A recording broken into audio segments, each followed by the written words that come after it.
आदेश जय महाकाल।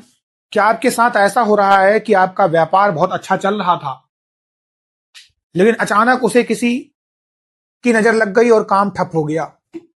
या आप कोई नया वाहन लाते हैं, नया काम शुरू करते हैं तो तुरंत घर में बीमारियां और अकारण का कलेश शुरू हो जाता है? लोग अक्सर मुझसे कहते हैं कि हमारे अपने ही हमारी तरक्की देखकर जल रहे हैं, हमारे पीछे साजिशें कर रहे हैं। आज मैं आपको इसके पीछे का शास्त्र और एक अटूट नियम समझाता हूं। देखो, दुनिया में हर व्यक्ति आपकी कामयाबी से खुश कभी नहीं होता।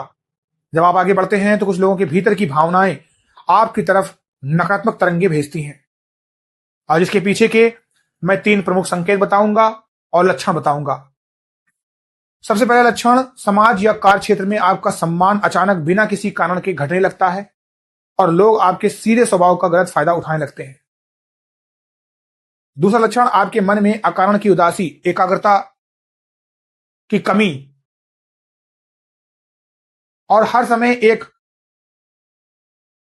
भारी थकान बनी रहती है, जैसे किसी ने आपकी पूरी ऊर्जा चूस ली हो। तीसरा लक्षण, आपकी दहलीज के भीतर आते ही बरकत शून्य हो जाती है और बनते हुए काम बिल्कुल आखिरी मोड़ पर आकर अचानक टूट जाते हैं। देखो, सनातन परंपरा और विज्ञान के अनुसार हर मनुष्य का अपना एक आवामंडल यानी ऑरा होता है। जब आप सात्विक रहकर मेहनत करते हैं तो आपका आवामंडल बहुत चमकदार और जागृत हो जाता है। लेकिन जब कोई व्यक्ति आपके प्रति तीव्र ईर्ष्या या द्वेष की भावना रखता है तो उसके मस्तिष्क से निकली हुई तामसिक मानसिक सीधे तरंगे सीधे आपके आभामंडल पर चोट करती हैं। शास्त्रों में से दृष्टि दोष या अदृश्य अड़चन कहा गया है। यदि आपका सुरक्षा कवच कमजोर है तो यह नकारात्मक ऊर्जा आपके आज्ञा चक्र को दूषित कर देती है, जिससे आपकी बुद्धि भ्रमित होती है और आपकी प्रगति पूरी तरीके से थम जाती है। तंत्र का नियम कहता है कि इस तरंग को काटने के लिए आपको किसी बाहरी दिखावे की नहीं, बल्कि एक अदृश्य आंतरिक कवच की आवश्यकता होती है।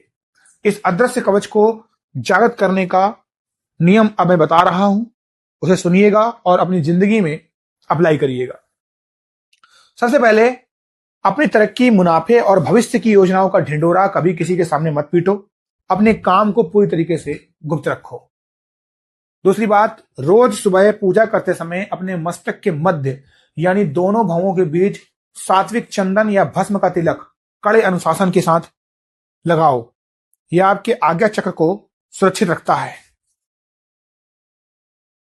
प्रत्येक मंगलवार और शनिवार को शाम के समय हनुमान चालीसा या बजरंग बाण का पाठ ऊंचे स्वर में करें, ताकि ध्वनि तरंगों से आपकी दहलीज का सुरक्षा कवच जागृत रहे।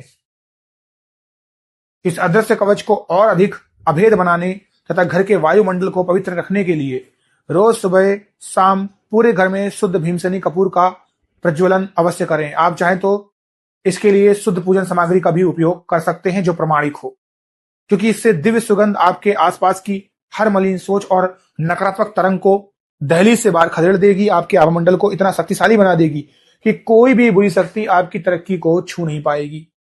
दिखावे और पाखंड से आपको हमेशा दूर रहना है। अपने चरित्र को साफ रखना है, पूरे भरोसे के साथ महाकाल के चरणों में झुक जाना है।